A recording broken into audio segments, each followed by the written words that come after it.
Katika kijiji kidogo aliishi mvulana mmoja aitwaye Gregory. Gregory alikuwa ni kijana anayejulikana sana kijijini kwao kwa ujuzi wake na tabasamu lake la kupendeza. Huyu Gregory alikuwa ni albino na muonekano wake wa kipekee ulimfanya aonekane tofauti na watoto wengine. Licha ya muonekano wake wa tofauti, Gregory alikuwa ni mvulana mwenye furaha na mwenye moyo safi. Mvulana aliyependwa sana na familia yake pamoja na marafiki zake walimpenda sana. Wazazi wa Gregory walikuwa ni Lawrence pamoja na Eileen. Walikuwa ni wakulima wa kawaida ambao ni wachapakazi. Walithamini sana elimu na walikuwa na matumaini makubwa kuhusu maisha ya baadaye ya mtoto wao. Walikuwa wameamua kumpa Gregory elimu bora iwezekanavyo, wakiamini kwamba elimu ingemfungulia mtoto wao maisha bora ya baadaye. Gregory alipofikisha umri wa miaka 12, wazazi wake walimwandikisha katika chuo cha St. Michael ambacho kilikuwa kina shule ya bweni yenye sifa kubwa na ubora wa masomo. Gregory alikuwa na furaha, lakini pia alikuwa na wasiwasi kuhusu kwenda shule ya bweni. Alijua ni nafasi nzuri sana kwake, lakini pia aliogopa kuwa mbali na familia yake kwa mara ya kwanza. Wazazi wake walimtia moyo wakisema kuwa nenda shule, utapata marafiki wapya na utajifunza mambo muhimu yatakayokusaidia kufanikiwa kimaisha. Siku ya kuondoka ilipofika, familia ya Gregory ilikusanyika kumwaga mtoto wao. Wadogo zake wawili, Brian na Shizzy, walimkumbatia kwa nguvu. Hawakutamani aondoke kaka yao. Baba yake mzee Lawrence aliweka mkono begani katika bega la mwanae na akamwambia, Gregory mwanangu, kumbuka daima kuwa wewe mwenyewe. Usimuige mtu maisha yake. Utufanye tujivunie kuwa na wewe. Tunakuamini. Nenda kasome. Kwa moyo mzito sana alizungumza, lakini akiwa na azma kubwa moyoni mwake. Gregory basi akapanda basi, akaanza kuondoka zake, gari moja kwa moja ikiondoka ikielekea St. Michael College. Basi lilipoanza kusafiri kwenye barabara ya vumbi, Gregory alitizama nje ya dirisha. Mandhari ya kijiji chake yalikuwa yanapotea taratibu, yakibadilishwa na mazingira mapya ya shule. Alipofika St. Michael College, Gregory alishangazwa na majengo makubwa na eneo kubwa la shule. Shule ilikuwa kubwa kuliko walivyowahi kufikiria. Alihisi furaha na pia alihisi woga kidogo. Alipewa chumba cha bweni na akakutana na mwenzake wa chumba ambaye alionekana rafiki mzuri sana. Miongoni mwa wanafunzi waliokuwepo kulikuwa na wanafunzi wakubwa wawili, Rex na Jean, ambao walianza kumjali Gregory haraka sana. Rex na Jean walikuwa ni wanafunzi maarufu na wenye ushawishi mkubwa katika shule hiyo. Walijulikana kuwa na haiba ya kujiamini na wanafunzi wadogo wengi waliwaangalia wao kama mfano. Gregory akiwa mpya shuleni na akitaka kuzoea mazingira mapya, alifurahi kuona marafiki hao wawili wanamjali sana. Hakujua, alifikiri wanataka kuwa marafiki wake wa kumsaidia kuzoea maisha ya shule, kuzoea maisha ya bweni na wamtembeze aifahamu vizuri shule. Hakujua. Mwanzoni Rex na Jean walikuwa ni wazuri kwake. Walimsaidia katika masomo na kumuonesha sehemu mbalimbali za shule. Gregory aliwashukuru sana na akaanza kuwaona kama kaka zake wakubwa. Lakini kadiri muda ulivyozidi kupita, nia zao halisi zilianza kuonekana. Walianza kumwingiza Gregory katika mambo yaliyomfanya ajisikie vibaya. Mwanzoni yalikuwa ni mambo madogo madogo tu, kama kutoka nje kwa siri usiku na kufanya mzaha kwa wanafunzi wengine, yani kuwa prank wanafunzi wengine. Lakini baadaye mambo yalizidi kuwa mabaya zaidi.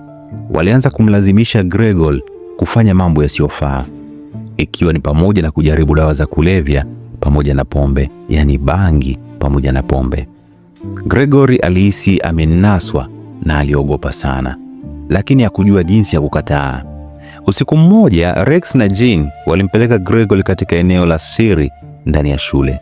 Huko walimuonesha siri zao mbaya sana. Walikuwa wanajihusisha na mambo mabaya ambayo Gregory hakuwahi kufikiria. Walimlazimisha kufanya mambo yaliyokuwa kinyume kabisa na maadili yake, ikiwa ni pamoja na kulala nao.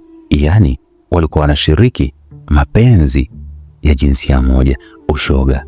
Gregor alihisi hofu na kuchukizwa sana, lakini alihisi hana nguvu ya kupinga. Maisha ya Gregor katika shule ya St. Michael College yakageuka kuwa ndoto mbaya. Aliishi kwa hofu ya kugundulika au kuadhibiwa, na aibu ya mambo aliyolazimishwa kufanya ilimtesa sana. Alishindwa kuzingatia masomo yake tena, na matokeo yake yakaanza kushuka. Licha ya mateso yake ya ndani, alijitahidi kujifanya yuko sawa ili familia yake isijue na kuwa na wasiwasi.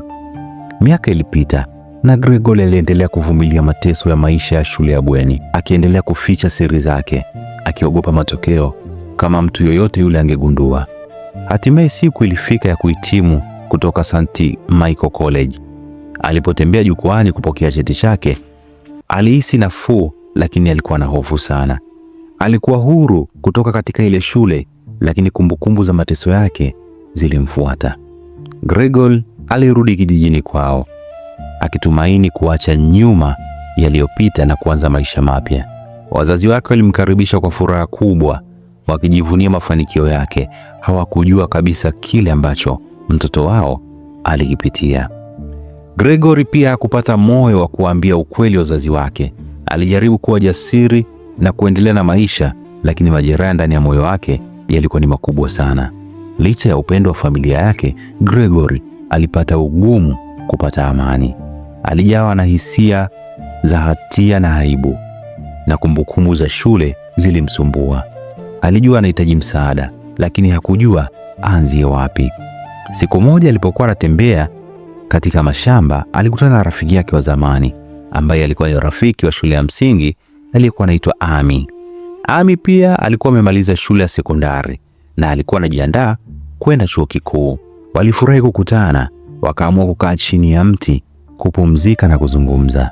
Walipokuwa wanazungumza, Amy aliona Gregor anaonekana ni mwenye huzuni. Akamuuliza, Gregor, kuna nini ambacho kinakusumbua?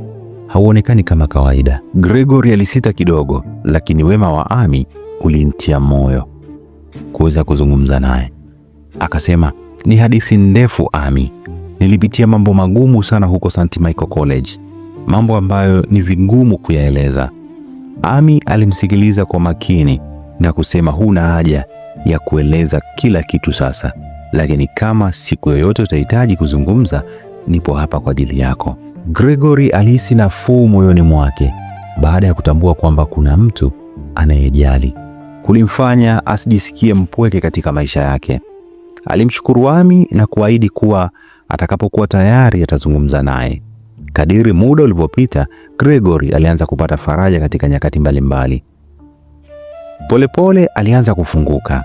Kwanza kwa Amy, akaanza akamwambia Amy, kisha baadaye akaiambia familia yake.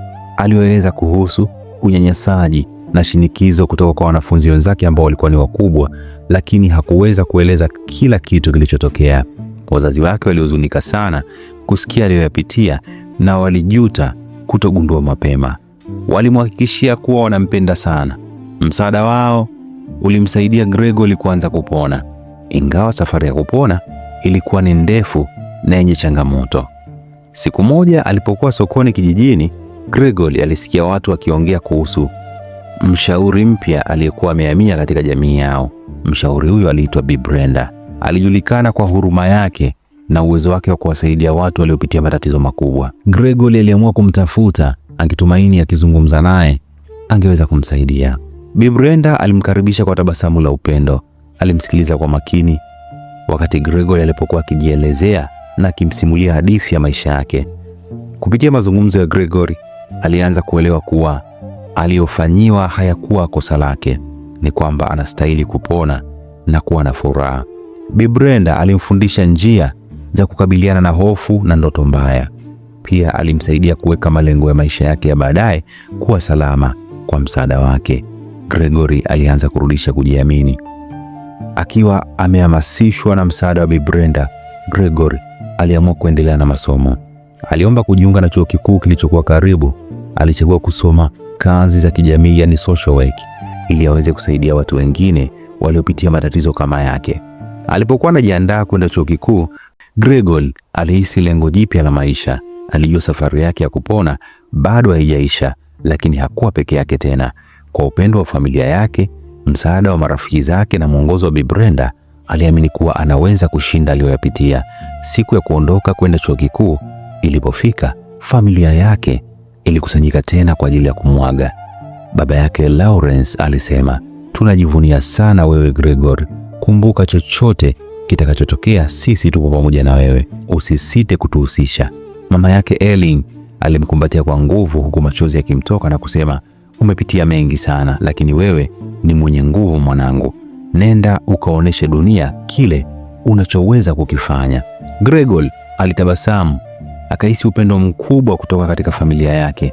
Alipopanda basi kuelekea chuo kikuu, alitizama kijiji chake kwa mara ya mwisho. Alijua kuwa safari iliyokuwa mbele yake haitakuwa rahisi, lakini alikuwa tayari kuikabili kwa ujasiri na azma. Hivyo Gregor alianza sura mpya ya maisha yake, akiacha nyuma kivuli cha yaliyopita na kuingia katika maisha yenye matumaini na fursa mpya. Aliendelea mbele akiwa na mafunzo aliyojifunza na nguvu aliyopata, akiamini kuwa ana uwezo wa kubadilisha hatima yake na kusaidia wengine pia. Kwa hiyo mimi nina imani kuna watoto wengi ambao wameshawahi kupitia ukatili wa kijinsia, kuna ambao wameshawahi kubakwa, kuna ambao wameshawahi kujihusisha na mapenzi ya jinsia moja. Njia rahisi ya kuweza kuwasaidia ni kuwa karibu nao, ni kuwapenda, ni kuwabembeleza na kuwapa elimu ya jinsi gani ya kuepukana na hayo matatizo, kama ambavyo Gregor alivyoweza kunusurika katika janga la ushoga. Mimi naitwa Jimmy Godfrey, hii ni Bongo Star Media.